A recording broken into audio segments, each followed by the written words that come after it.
I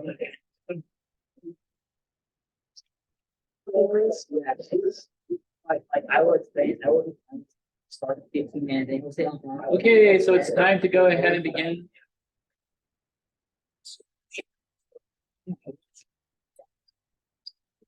So today's class is all about signed binary numbers. And signed binary numbers is a big part of Lab 4. Okay, so I thought the lecture today was going to run a lot more than an hour. You know, during my 8 to 11, I told them at the start it was probably going to be 90 minutes, but it ended up being about the same amount of time as previous lectures. So it should only be maybe an hour and 5 minutes or something like that, but we'll see how it goes. Of course, it depends on, you know, questions and things like that. But anyway, after today's lecture and the activity is on signed binary addition and signed binary addition by subtraction.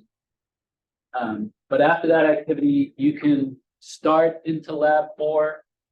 You won't be able to complete it until next week. I'll talk more about Lab 4 beginning of Tuesday's class. In fact, Tuesday's class will be a short lecture. It'll probably only be like 20 to 30 minutes, something like that.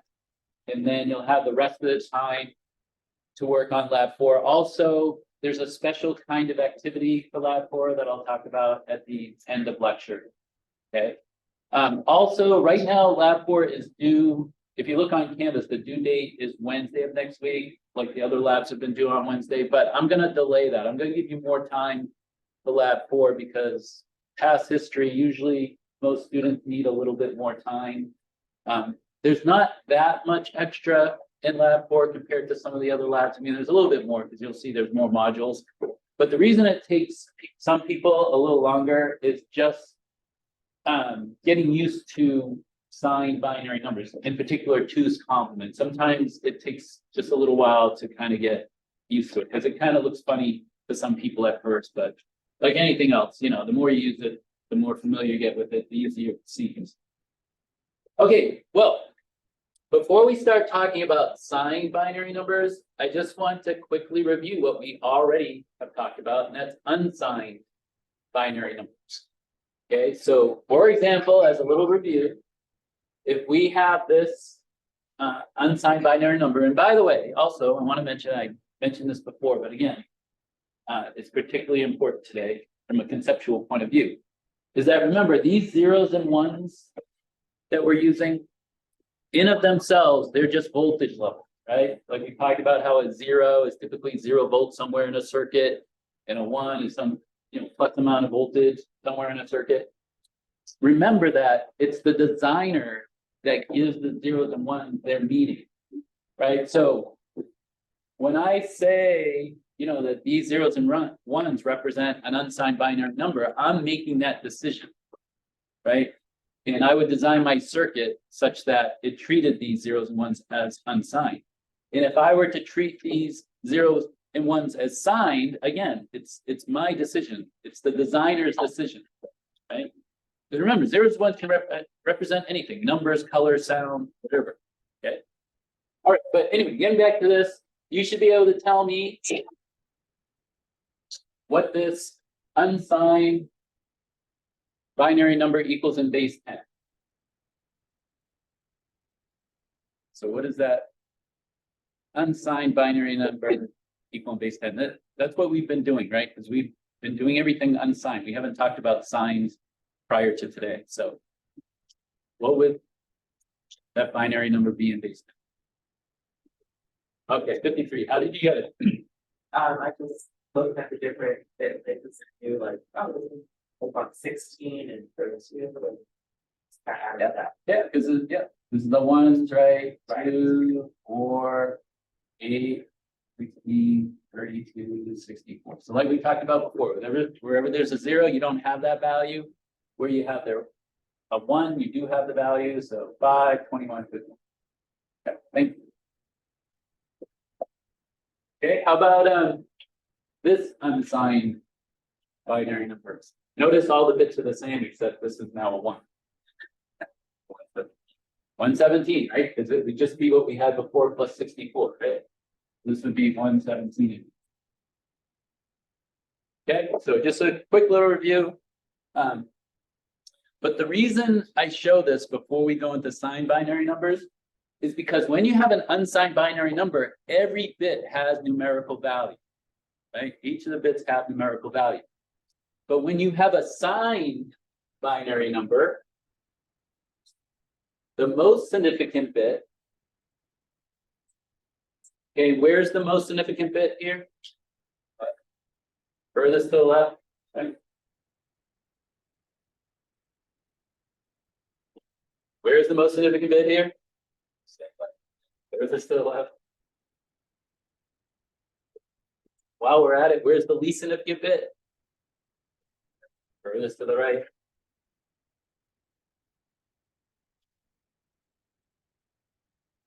Okay, so when you have an unsigned binary number, all the bits have numerical value. But when you have a signed binary number, the most significant bit, the bit furthest to the left, it doesn't have numerical value because that's the signed bit. Okay, the most significant bit tells you whether you have a positive or a negative number. If the signed bit is a 0, that means positive. If the signed bit's a 1, that means negative. Okay? All right, so that's a key difference between unsigned and signed, right? Unsigned, most significant bit has numerical value. Signed, most significant bit doesn't have numerical value. It tells you the sign. Okay, so now there's 3 different types of signed binary numbers. Now, I don't care if you remember what the acronyms mean, okay, but I'll tell you what they are anyway. SM stands for signed magnitude. DRC stands for diminished radix complement. The other name for this that you might have heard like in a math class is one's complement.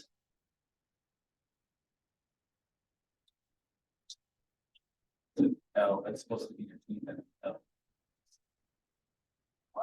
Okay, and then radix complement, another name for radix complement is 2's complement.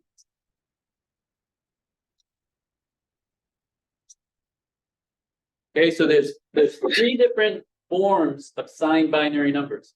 But of these 3, and the reason why I have this underlined, the most important one is 2's complement. Good question?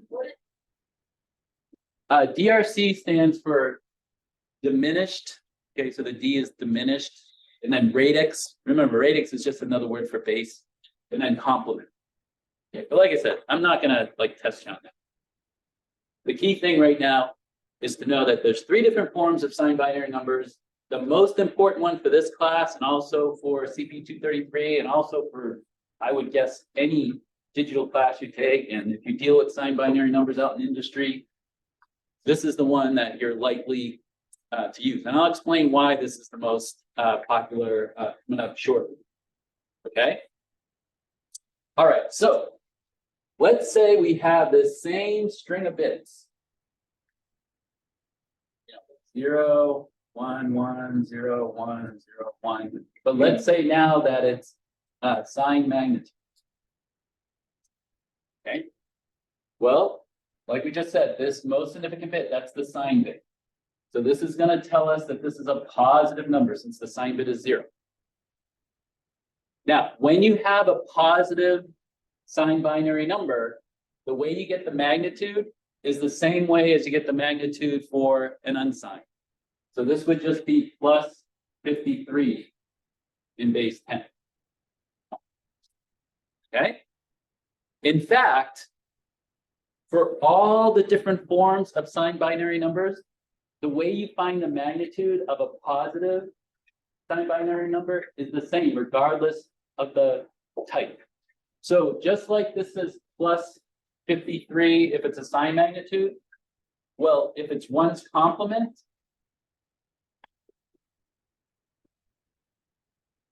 so if it's 1's complement, it's also plus 53 in base 10. And if it's 2's complement, it's also plus 53 in base 10. So the way you figure out the magnitude of a positive signed binary number doesn't depend on the type. Okay, they're all the same, no matter the type, right? You figure out the magnitude the same way you would an unsigned. See, what's different between these three types of signed binary numbers is how you figure out the magnitude of a negative number. That's what's different. That's what distinguishes them. Okay?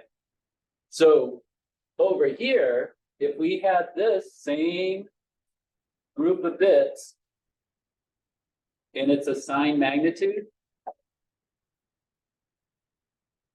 well, the most significant bit again is the sign bit. So since it's a 1, that would tell us it's a negative.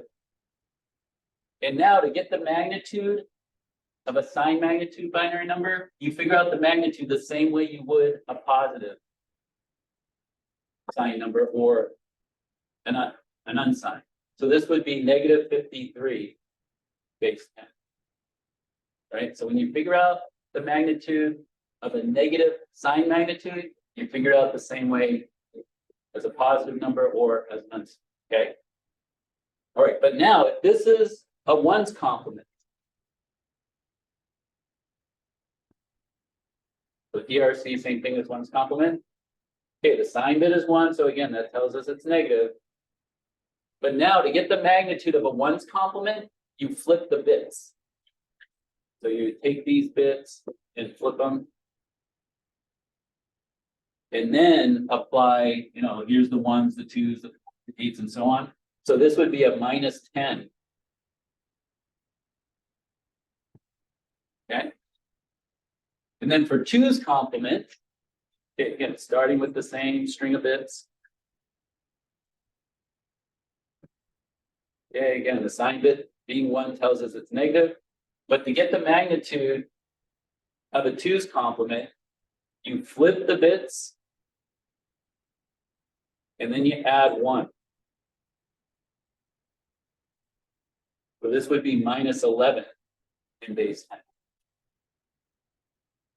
Okay, so see, that's the key difference between these different types of signed binary numbers. It's how you figure out the magnitude of a negative. Okay, so is there any questions up to this point? I mean, we're going to be doing a lot of practice with this, okay? So you're going to get a lot of practice, but do you have any questions at this point? Okay, now, each table should have a handout.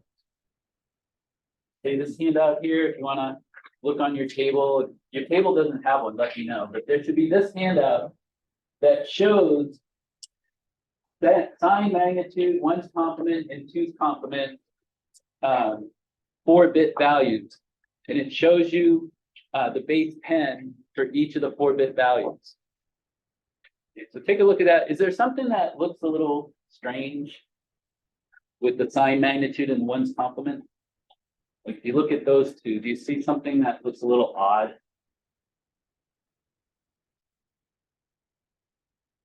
Anything looks odd? Looking at the column sign magnitude and 1's complement. What's weird? Looks like they're kind of opposite. The sign magnitude and the 1's complement? Oh yeah, I see what you're saying, yeah. But how about if you look at the base 10 values? See something that looks a little peculiar? -0. Yeah, you got a -0 and a +0. Right? You got two values essentially for 0. And what's -0 anyway? Right? We usually think of 0 as being a positive value. Now look at the 2's complement. What's different about the 2's complement compared to the sign magnitude and the 1's complement? It's -8 rather than -7. Right, the 2's complement, instead of having 2 values for 0, it has 1 value for 0, +0, and then it has a value -8. Right, the 1's complement, the sign magnitude with 4 bits, you can't represent -8. So you see, that's a big reason why 2's complement is more popular, because 1, you don't have 2 values for 0, and you don't have to deal about thinking about what -0 is. And also you pick up another value that you can represent with the same number of bits. So this is the reason why 2's complement is the most popular of the 3. Also, when you look at this list of values, for each of the 4-bit combinations for two's complement, that's two's complement as a noun. Okay. There's also another meaning of two's complement when you use it as a verb. Okay, you're going to see later on in the class, we're going to say we're taking the two's complement of this binary number. Okay, and that's when we're using two's complement as a verb. And then you'll see it has a different meaning. See this listing here, that's two's complement as a noun. Okay, so I'm just preparing you for a little later on. We're going to use two's complement as a verb, and it has a different meaning in that sense.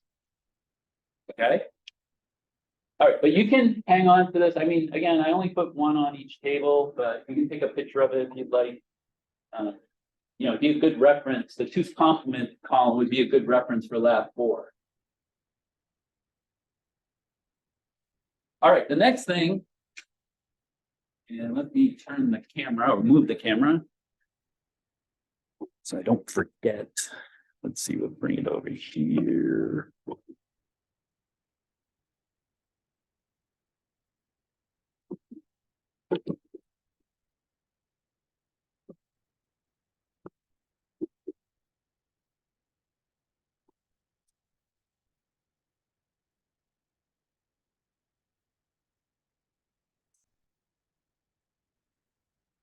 Okay, the next thing we're going to talk about is the range of numbers that you can get for both unsigned and two's complement based on how many bits you have.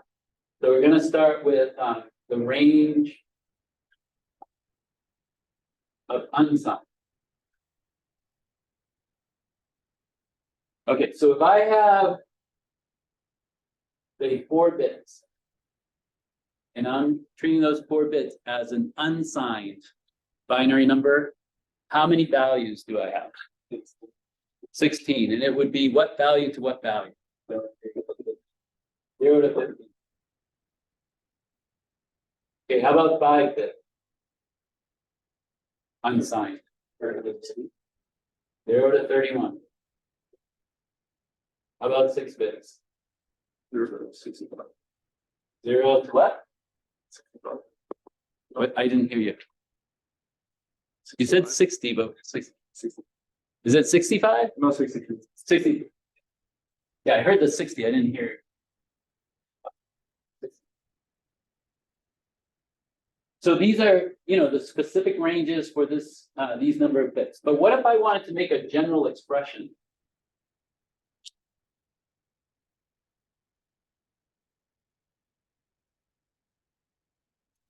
General expression where n equals number of bits. Now the low end is always 0, no matter how many bits you have. But how would you express the high end of that range? Yeah, 2 to the n minus 1. Does everybody agree? Right, because just plug in some numbers, right? 4 bits, 2 to the 4, 16 minus 1 gives us 15, right? 5 bits, 2 to the 5 is 32, minus 1 gives us 31. So you see how this is the general expression for the range of unsigned? Everybody see that? Okay, now let's do range of two's complement based on a number.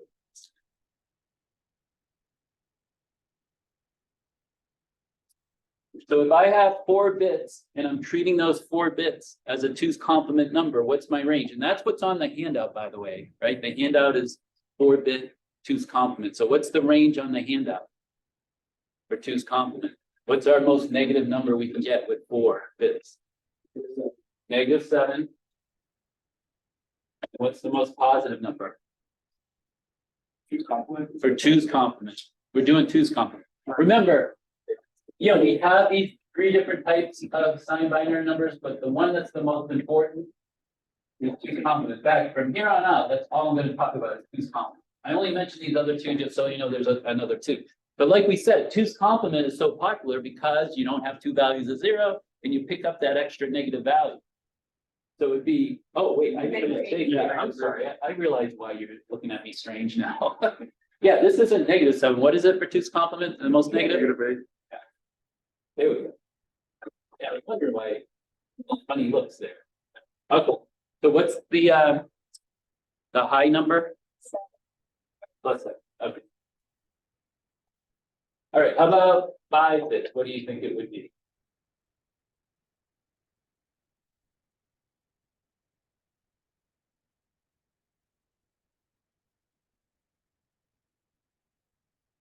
Any guesses?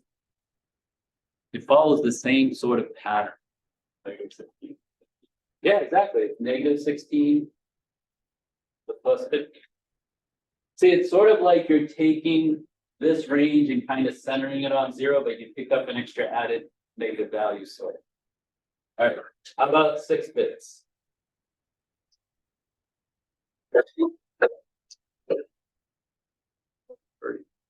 -32. I 31 +31. Okay, so let's come up with the general expression.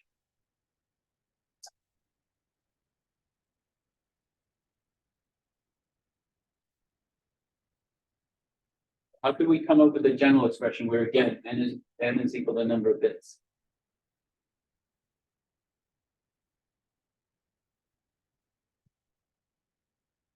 Opposite of and -1. Oh, when you say opposite, you mean minus? Yeah. Oh, okay. So negative and then 2 to the n -1. Right. So everybody agree with that? Because let's see it. N is 4.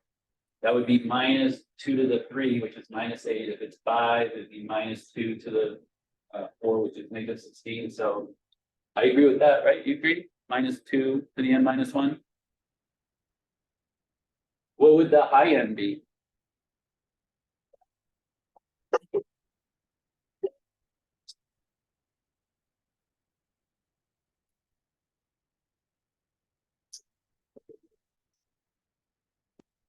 To the n -1. See, does that work? Because if n is 4, we'd have 2 to the 3, which is 8, -1, which is 7. If it's 5, it would be 2 to the 4, which is 16, -1, which is 15. So this is our general expression for the range if it's a 2's complement number of bits. Okay, so these general expressions become in handy, especially the 2's complement one when you take CP 233, and also for this class, but you'll be dealing a lot with 2's complement in the following class also. Okay, so that's the ranges for unsigned 2's complement. Okay, the next thing I want to talk about before we start into binary addition, binary subtraction by addition, is what these terms mean. Okay, padding with zeros and sign extension. Now, we don't deal with this in this class unless there's a team project that you do at the end of the quarter where this may come into play. But you're definitely going to hear these terms in CP 233. Okay, but I kind of want to give you a heads up since we're talking about sign numbers. So actually, I might have to make my camera the other way. Might have to be it this way.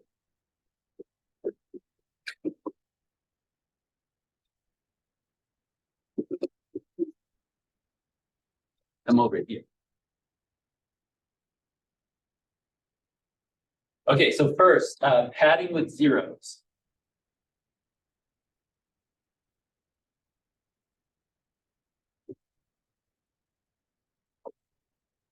Padding with zeros is something, a term or a phrase, I guess, that you'll hear sometimes with unsigned binary numbers. This is unsigned.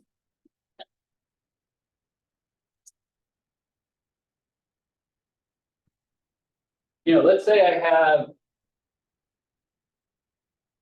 this unsigned binary number, this 4-bit unsigned binary number.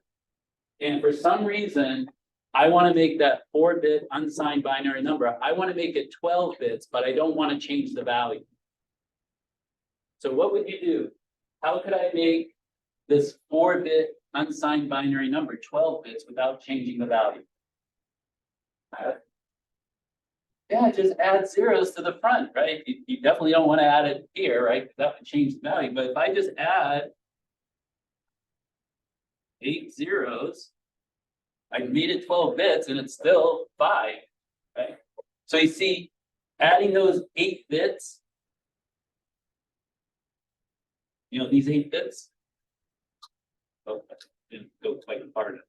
These 8 bits, that's what we mean by padding with zeros. Right? It's just making an unsigned binary number more bits without changing the value. Okay? All right. Well, now let's talk about sign extension.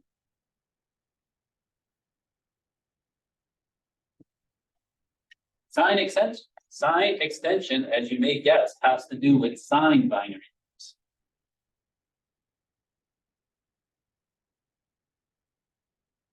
Particularly 2's complement. Again, that's the one we're concerned with. So let's say I have this same 4-bit 0101, but now we're treating it as signed, 2's complement. And I want to do the same thing. I want to make it 12 bits, and I don't want to change the value. So what would you do? Remember, this is the signed bit.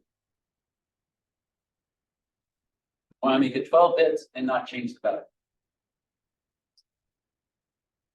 Maybe could you take that most significant bit and kind of separate it from it and add 7 zeros to the front and then put that back? If that Well, makes sense. Well, yeah, it would be the same though as just adding the bits over here like we did up there. But what you said would result in the same thing. You're just like inserting it here and moving the signed bit over. But remember, we're the decider, right? We decide what's the signed bit. So even if I just add the 8 bits and just call this the signed bit, it's the same thing. But the key point is that with a signed binary number that's positive, right, that has a most significant bit of 0, if I want to make it more bits and not change the value, I just add more zeros like I did in the unsigned case. Okay, so I would just add, 8 zeros. And as Gavin pointed out, this would just become the signed bit. The signed bit wouldn't be over there anymore, it'd be over here because it's always the most significant. Okay, but now what if I had a negative? Had a negative 2's complement number, right? Where, here's the signed bit again. It's a 1, so it tells me it's negative. And now I want to make this negative signed binary number 12 bits without changing the value. Yeah, you would add 1s to the front, right? Because remember, to get the magnitude of this 2's complement number, I would flip the bits, then add 1. So if I made these zeros, when I flip the bits, these would all become 1. That's going to change the value, right? So you see, that's what's meant by sign extension, is that when you have a signed binary number like 2's complement, and you want to make it more bits without changing the value, you just take whatever the signed bit is and just add more signed bits, add more of what the signed bit is. So that's why it's called sign extension. Okay, does that make sense? Okay, like I said, this class, you won't hear about this anymore, except, if you do a team project or if I ask on a midterm or something like that. But in CP 233, this is something that will be very useful to know, and it comes up quite a bit. Okay, so are you ready for doing signed binary addition? Any questions about anything up to this point? Okay. The sign binary change here as well. Go to the bottom. Oh, yeah. Thank you. Yeah, this would end up going over here because it's always the most significant bit. Yeah, so after you add the bits, the furthest to the left, the most significant would then become this. Right. Alrighty, so signed binary addition. First thing is that there are what are called validity rules. Okay, to sign addition. Because anytime you do sign addition, you always have to make sure that your result is valid. Okay, so these are the rules. First, if you add a positive. It's spelling positive wrong. I did that in my earlier class. If you add a positive to a negative, it's always valid. Okay, if you just think about, for a certain number of bits, you're going to have a range that the value has to be within. And if you take two values within that range, one positive, one negative, well, the result has to be within the range. And if the result is within the range, it's valid. Okay, so if you just think about a number line, it should make sense to you, right? Because if you have a number line with two, hard limits, one negative, one positive, and you take two values within the range, one positive, one negative, the result has to be within that range, right? No way it could be outside the range. Okay, so that's why if you take a positive plus a negative, it's always valid. Okay, if you have a positive plus a positive, valid only if result is positive. Right, because you can't add two positives and get a negative, right? That's just common sense, right? If you add two positives, you got to get a positive result. So what do you think it is when you add two negatives? To be valid, it would have to be what? It would have to be negative result. So yeah, negative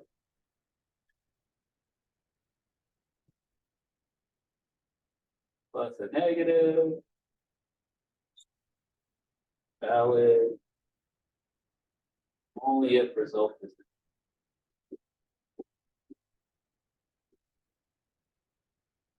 All right, so these are our validity rules for signed binary addition. And you're going to need these rules for one of the modules that is part of Lab 4. Okay, and I'll talk about that later. All right, but any questions before we start talking about signed binary addition? Because now we're just going to do a bunch of examples. And this is what the activity is on today. Okay, the activity, and there's should be a handout, an activity handout for everybody at the table. If not, let me know and I'll get you one. But yeah, the activity is 13 of these addition of signed binary numbers and also subtraction by addition of signed binary numbers. I think it's about half and half. I think there's, I think about half of them are addition and half of them are subtraction by addition. And when you do this activity, only do the ones that are circled. Okay, there's 13 of them. And I got the answers up there for you to compare after you've done that. Okay, but let's learn how to do signed binary addition. Like I said, through some examples. Now, remember, we've already added unsigned binary numbers manually, right? We did that first time maybe like 2 weeks ago or so. Well, when you add manually signed binary numbers, it's the same process. The only thing that's different is that the most significant bit is the signed bit, right? It doesn't have numerical value. But when you go and add the ones and zeros, you go column by column, starting with the least significant bit, just like we did with unsigned. So when I add these two together, I start here, 1 plus 1, 0, carry the 1, 1 plus 1 plus 1, 1, carry the 1, and this will be a 1 here, then this will be a 1 here. Okay, so you see I'm doing the same as what we were doing previously. Well, can you tell me whether this result is valid or not?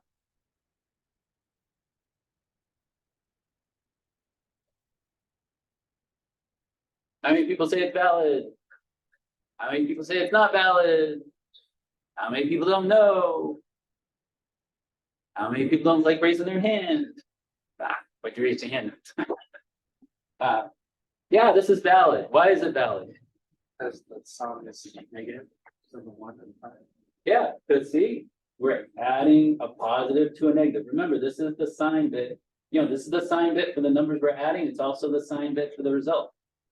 So since we're adding a positive to a negative, it's always valid. Okay, so this is valid. Okay, now, the next thing I'm gonna show you isn't something you necessarily have to do, but since we're first learning about two's complement, right? Just to verify that this indeed is valid, let's convert these signed binary numbers into base 10. Okay, so look at this top number. What is this in base 10?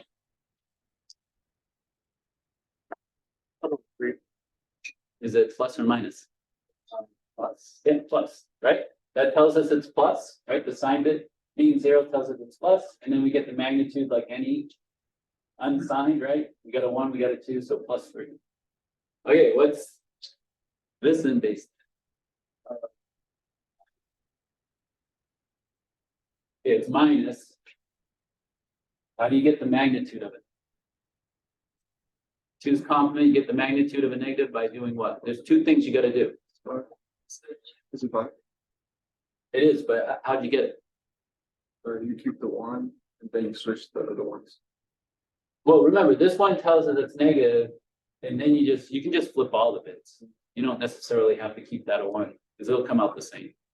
You don't get the first least significant bit. Oh, the least significant bits here. Yeah, I thought you were talking about this I one. don't know, you keep the first least significant bit, that's just out of here. This is the most significant bit, Yeah. which is the sign bit, which you could keep, but if you kept it, it doesn't have numerical value. So it wouldn't change anything. What I do is I usually take all of them. Like I would take the 1, 0, 1, 1, flip it, 0, 1, 0, 0, and then add 1. Now, if you kept that a 1, you would still get 5 because that's a sign bit. It doesn't have numerical value. But I think it's easiest just to flip all the bits. But yeah, this would be minus 5. Okay, and then is 1, 1, 1, 0 in 2's complement? Is that minus 2? It should be, is it? Because this tells us it's negative. Then if I take it, flip the bits, and add 1, that's 2. Okay? Everybody see that? All right, let's do another one. Let's do this one here. All right, 1 plus 1, 0, carry the 1, and then the 1. Again, remember, this is the sign bit. So is this valid or not valid? Okay, it's valid. Why is it valid? We're adding 2 positives and the result is positive, right? So it's valid.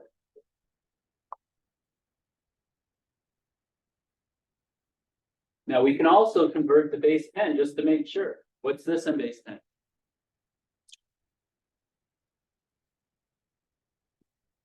Zero, 0, 0, 1. Plus 1, right? Again, the sign bit's 0, so it's plus. So if it's plus, remember, if it's plus, you don't do any flipping of the bits or anything like that, right? If it's plus, you just figure out the magnitude like you've been doing, right? It's, it's only different when you get the magnitude of a negative number, right? That's when you flip the bits and add 1. All right, so what would this be in base 10? 5, so that's plus 5. So is this plus 6? Sure is. Okay, let's do this one. We got 0, 0, 1, 1. Is this valid? Why is it valid?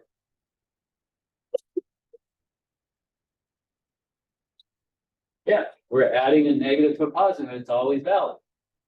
Right? So that's valid. Again, we can convert to base 10 just to make sure. What's 1, 0, 0, 0 in base 10? Just 8? Negative 8. All right, because again, the sign bit, when it's a 1, it tells us it's negative. So now to get the magnitude, we take the bits we have, we flip them, and we add 1. So right, so you're adding 1 to 7. Right? That's why it's minus 8. Okay, how about this one here? And base 10. Plus 4. Okay, so 1, 1, 0, 0, that better be minus 4. Is it minus 4? If you flip the bits and add 1? Yep. Minus 4. Okay, let's do this one. 1 plus 1, 0, carry the 1. 3 ones, give us a 1, carry the 1. 1 plus 0 plus 1 is 0, carry the 1. All right, this one's not valid. Why? Yeah, we're adding 2 positives and the result is negative. So this is not valid. Okay, now let's look at what these 2 numbers that we're adding together here. Let's see what they are in base 10. What's this in base 10? Plus 3. And what's this in base 10? Plus 7. So you want to know what a common mistake on a problem like this is? Common mistake is, the person will do the manual addition of the bits correctly and come up with this result. And then they'll convert the base 10. They'll go, oh, I'm adding 3 and 7. Oh, look, the result is 1, 0, 1, 0. That's 10. It's valid. But what mistake is that person making?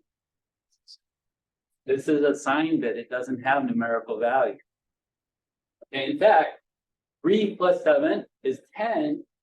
And 10 is outside the range when you have 4 bits for 2's complement, right? The most positive number you can represent with 4 bits, 2's complement, is plus 7.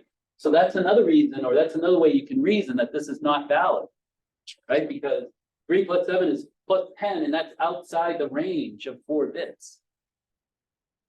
Okay, so that's another way you can determine validity, is look to see if the result is within the range for that number of bits. Okay, ready for the next one? Let's see, here we've got 1 plus 1, 0, carry the 1, 0, carry the 1, 3 ones, so 1, carry the 1, 3 ones, get that.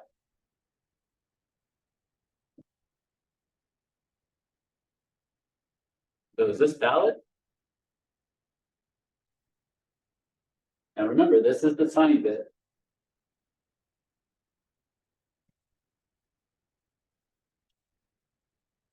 So in the result, this is the sign bit. So is the reason you're hesitating whether this is valid or not is because you're seeing this? Yeah, isn't this kind of peculiar that we get a bit in our result that's left of the sign bit? What do you think we do with a bit that's left of the sign bit? What's that? No, actually, the sign bit would stay right where it is, because the sign bit of the result has to be the same number bit as the sign bit of what you're adding. Otherwise, you would turn the result into a larger number of bits. Like that would turn into a 5-bit 2's complement number instead of a 4-bit. If you get a bit that's to the left of the sign bit in your result, you just ignore it. You just pretend it's not even there. You can like just put an X through it or a slash. Okay, so now that you know that this one doesn't count, right? You don't even look at it. Now can you tell me whether it's valid or not? It's valid, right? Because we're adding 2 negatives and we get a negative result. So this would be valid. And again, we can convert to base 10 just to make sure. So what's this in base 10? All ones.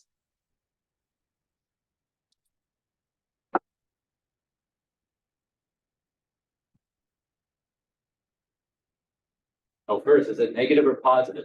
It's negative because the sign bit tells us it's negative. Now, how do you get the magnitude? Say it again. Yeah, you flip all the bits, so you get all zeros and you add 1. So this is minus 1. How about this one? Negative 3. And is this negative 4? Yeah. Okay. All right, one more to go before we go to subtraction by addition. Okay, 1, 0, 1, 0, carry the 1.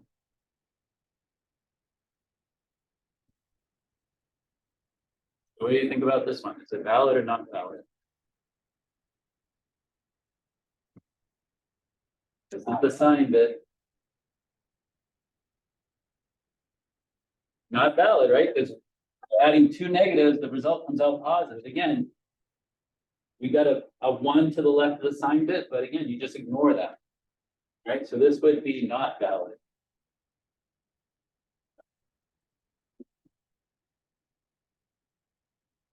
Okay? So any questions on any of these? Because if you understood these examples, then you should be able to do the sign addition that's on that activity handout. Now, also on that activity handout is sign binary subtraction by addition. And before I do these examples, I just want to remind you that back, this was at least a couple of weeks ago, when we first did binary addition manually. Remember I gave you the rules. There was like those 4 rules, 0 plus 0, 0 plus 1, 1 plus 0, 1 plus 1. And we put them into a truth table. And then we got the logic circuit from the truth table, and that was the half adder. And then we said, oh, you can get this 1 plus 1 plus 1 when you do multi-bit addition. And that led into the full adder, right? Well, you know, there are binary subtraction rules. And to tell you the truth, I would have to Google them to see what they are, because I think the only time I saw those binary subtraction rules is when I took this class, you know, way back years ago. Okay. You know, you could take those binary subtraction rules, put them into a truth table, get the logic circuit, and have a logic circuit do direct binary subtraction. But why do you suppose we don't do that? Why do you suppose we do binary subtraction by addition? What do you think an advantage would be to do subtraction by addition, as opposed to just do straight subtraction that would require a new truth table? To actually make it. Exactly. It's hardware. If I can do subtraction by addition, I can use the same circuit that does the addition for subtraction. Right? I don't need a whole nother circuit for subtraction. Okay, so see, that's the reason that, you know, like, I didn't even cover the rules of binary subtraction, because you don't really see them other than, like, you know, in some textbooks. Okay. All right. Also, as I'm sure you're aware, A minus B, right? That's the same as if we add the negation of B to A. Well, this is where the other meaning of 2's complement comes up. You know, I mentioned earlier that on that handout that has the column of values for 4-bit 2's complement, that's 2's complement as a noun. Okay, that listed. But there's also 2's complement, the verb. And when we use 2's complement as a verb, we'll say, take the 2's complement. You know, it might have been in a math class where you did that. And you see, when you take the 2's complement of a signed binary number, it negates it. So if you take the 2's complement of a negative 2's complement number, it's going to make it positive. And if you take the 2's complement of a positive 2's complement number, it's going to make it negative. Okay? So let's say that we want to do this subtraction. So on the left here is A, and then this is B. Okay? Well, what I would do is I would take A as it is, but then I would add the negation of B to A. And to get the negation of B, I take the 2's complement. So when we take the 2's complement, we flip the bits, and we add 1. So you see, instead of subtracting this from A, I'm going to add this 2's complement there.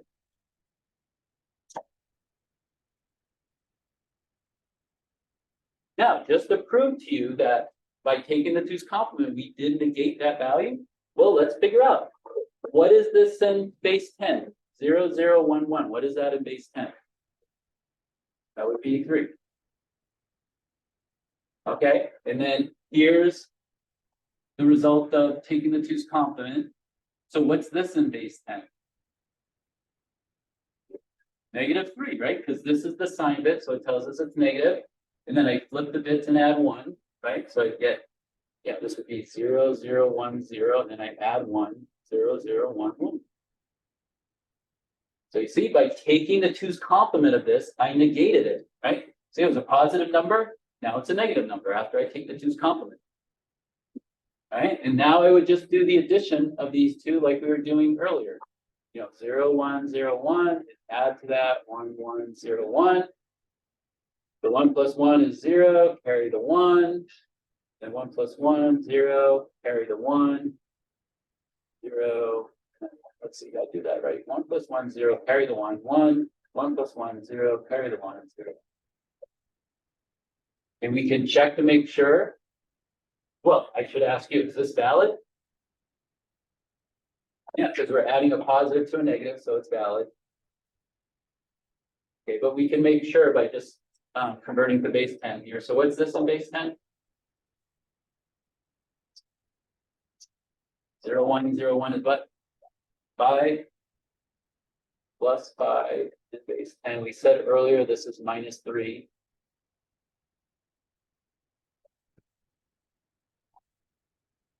And then remember, this is the sign bit, right? Sign bit, right? So we would ignore that 1.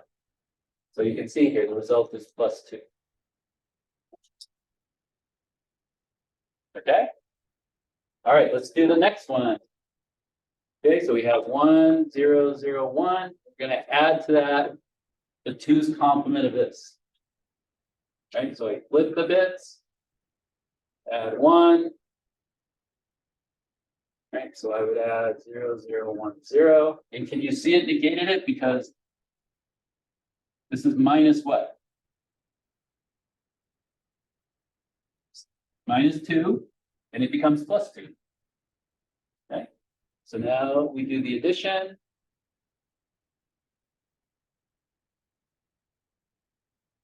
Let's see, 1, 1, 0, 1.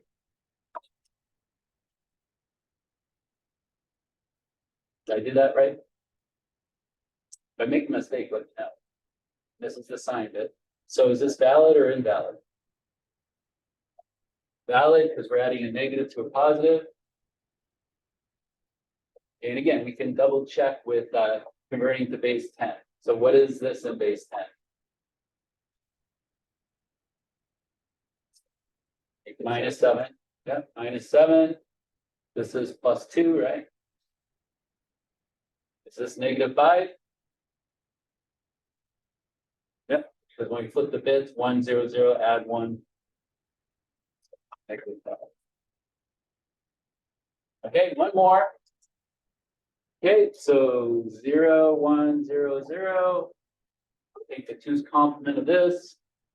So we'll get 0, 1, 1, 0, then add 1. 0, 1, 1, 1. So you see how it negated it? Because this is -7, right? You made it +7. Okay, so now we add.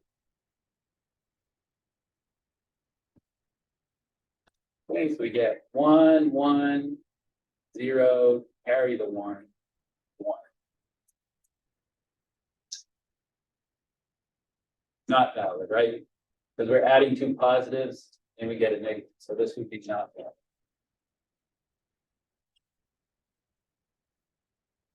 Okay, so to kind of recap here, you know, when you're doing signed binary addition, right, manually, you just add the bits as you've been doing. But then you got to check to see if it's valid, right? Here are the rules. You can also check by seeing if the result is outside the range. If you get a bit to the left of the sign bit, just ignore it. Okay. We do subtraction by addition, so that means you have to negate the second value, right? The way you negate it is by taking the 2's complement. Okay. Turn camera. Oh, actually, was I out of view? I think I might have been out of view for that. Well, that's not good. All right, but we'll go back like this. All right, so the only thing left before you can start working on the activity and then you can start lab 4. I want to talk a little bit about you know, a little bit about lab 4, and then also there is something I want you to do before Tuesday's class next week, because it's gonna be kind of like a prep for the activity Tuesday of next week. All right, I think I already mentioned this, that on the activity handout, only do the problems that are circled. There's 13 of them. And it's about half and half. Half are binary addition, and the other half are the binary subtraction by addition. Now, for lab 4, there's some things that you can do before Tuesday of next week. You won't be able to do everything yet, because at the beginning of Tuesday's class, like I mentioned earlier, I'll talk about how the overall circuit works. The overall circuit, the diagram is on your table. So do I have mine? I don't have mine. Can I see your diagram? Okay, see, this is the diagram for lab 4. Okay, so you can see it has more modules than the previous lab that you had. That diagram is also on Canvas, so please don't take that diagram because I need that for my next section. You can take a picture of it, or like I said, just go to Canvas and you can find it there. But I'll talk about that overall circuit, like how it works, at the beginning of Tuesday's class. But before Tuesday, what you can do for lab 4 is that lab 4 requires that we modify the RCA that you have been using. Okay, so you're going to come up with a new RCA. You know, the RCA that you have now has 3 full adders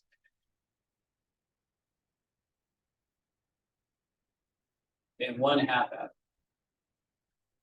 What we want to do for lab 4 is to take the RCA that you have and change this half adder to a full adder. Okay, now the reason for that, I'm going to explain on Tuesday. Okay, but we want you to change your RCA, right? RCA new, you want it to have all full adder. So if I make that half adder a full adder, what am I going to have extra now that I didn't have before? Because what's different about a half adder and a full adder? Yeah, you're going to have an added input now, right? Because remember, a half adder only has 2 inputs, right? A and B. But a full adder has 3 inputs, A, B, and carry in. So you're going to have now a carry in here. Well, you want to connect this carry in to a carry in that you're going to add to the RCA, right? Because the RCA that you have right now just has A and B along with S and carry out. Well, once you make that half adder a full adder, now you're going to have a 3rd input to the RCA carry. Okay, so you know, in your coding, you'll just have to declare another input to the RCA. And then in the top module, right, the structural model, you're going to have to connect that carry in of that full adder that you added to this new input that you declared for the RCA. Okay, so you know what I recommend is, you know, bring over your RCA from the previous lab and then just modify that. Now, you need to also test it. You need to also simulate it after you modify it, right? I can't tell you how many times someone has, you know, made this modification and then they just think, oh, well, it worked in lab 2. It'll be fine. And sure enough, you know, something's not right. So yeah, you got to simulate it. So use the same test cases to simulate this new RCA as you did the old one, but you're going to need additional test cases to make sure that it's accounting for this carry in. So what I would do is I would do the same 10 test cases that you did with lab 2, where you set carry in to 0, right, as though it wasn't there, and then do another 10 test cases where carry in is a 1. You know, do like the same 10, but just change carry in from a 0 to a 1 and make sure it works for all 20. That would be the best test. Okay, so that's one thing you can do, is modify the RCA. Another thing you can do before Tuesday that's in lab 4 is that one of the modules is called the validity checker. Okay, if you look at the diagram again, okay, down here towards the bottom, there's a module validity checker. It has 3 inputs. It has 3 inputs, ABS, 1 output valid. And if you look at the diagram, this A input of the validity checker, it goes to the 3rd bit of one of the numbers that we're adding. And then the B input goes to the 3rd bit of the other number that we're adding. And then the S input here goes to the 3rd bit of the sum. An RCA. Why are we concerned with the 3rd bit for a validity check? Say that again? It's the most significant. And what's significant about the most significant in this case? It's the sign bit, exactly, right? In our validity rules, that's what matters, right? It matters what the sign is. Okay, so you see, that's why the inputs to your validity checker are the sign bits of what you're adding plus the result, right? Because that's what you need to see whether those rules have been passed, right? And then you just have your validity output, you know, so if it's valid, make valid 1. If it's not valid, make it 0. Now, there's at least 2 approaches, or at least the 2 approaches I see most often for how people model this validity checker with System Verilog, is some people will just do an if statement. Right, so you're just basically putting those rules in an if statement. Okay, so you know, you used an if statement for the mock, so you know how to structure it now. So you just need to do it so it gets you those validity checks. Another way that I've seen people do it that's equally as good is that they'll make a truth table, right? They'll use the most significant bits of what they're adding and the results as their inputs to the truth table.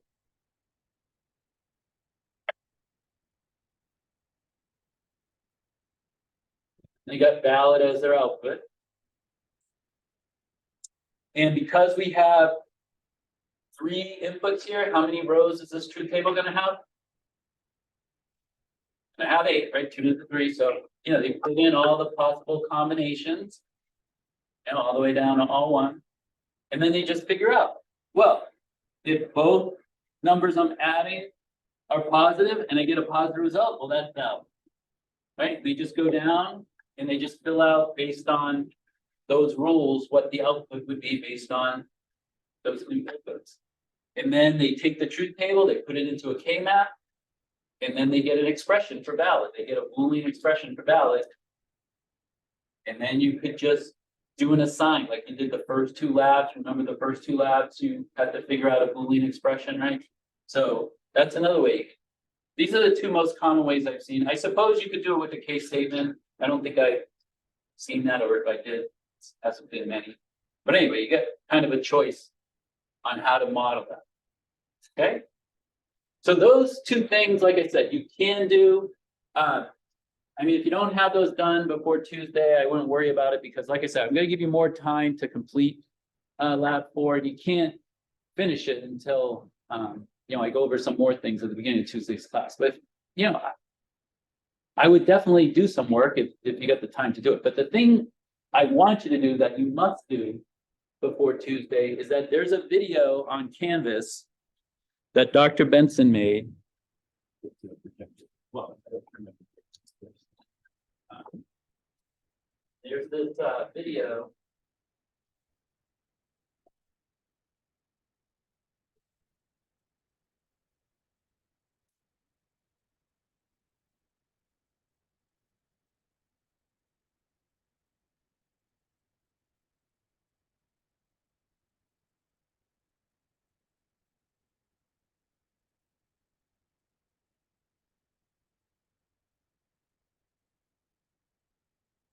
Okay, there's a video, and it's titled, what is the title? It's troubleshooting something. I think it's just troubleshooting. But it's a video that Dr. Benson made, and it shows a technique where you can put any signal within your design onto the timing diagram. So actually, here it comes up here. Yeah, it's just Dr. Benson troubleshooting video, okay, under lab resources. So watch that video. I think it's about an 11-minute video. And she'll show you, because when you do a timing diagram, The outputs that are shown on the timing diagram are the main outputs. Right, like when you looked at the timing diagram for lab 3, it showed seg, right, and it showed AN. Well, in this video, Dr. Benson shows you how you can put any signal. For example, like in this diagram here, you can put the sum output of RCA1 onto the timing diagram. You can put output valid of the validity checker onto the timing diagram. You can put the output of this AND gate. You can put any signal onto the timing diagram. And this is particularly useful when you're troubleshooting more complicated circuits like this. Okay, because there can be cases where your overall design's not working, and you look at each individual module and they simulate like they're supposed to, right? All your lower modules are simulating the way they should. And then when you look at the schematic, the elaborated design to check if the connections are right, well, you look at it and it looks fine. Like you don't see anything that's different, and it's still not working for some reason. So what this technique allows you to do, because you can put the intermediate signals onto the wave timing diagram, is you can basically trace the signal through the circuit, starting on the input side and following it to the output side. You know, like if your outputs aren't working over here, well, look at the output of this RCA. Is it what it's supposed to be? If it is, well, that means everything to the left of that's good. But then if you go to the second RCA, or if you go to the validity checker and that's not right, well, then something's not right. Because sometimes the schematic won't always show a problem, or you won't be able to see it sometimes. Okay? And especially when you take CP233 and you have that microprocessor you're building, you will definitely run into lots of cases where you have to trace the signal through. Okay, so this technique that she shows you, it's invaluable. Okay, especially when you get more complex designs. So what I want you to do before Tuesday is definitely watch that video, and I would practice the technique. Like I would take your lab 3 or your lab 2, you know, a lab you already have that's done, and practice, like, you know, do what she shows you in the video. Because then on Tuesday, what the activity is going to be is each student, this isn't a group thing now, this is an individual.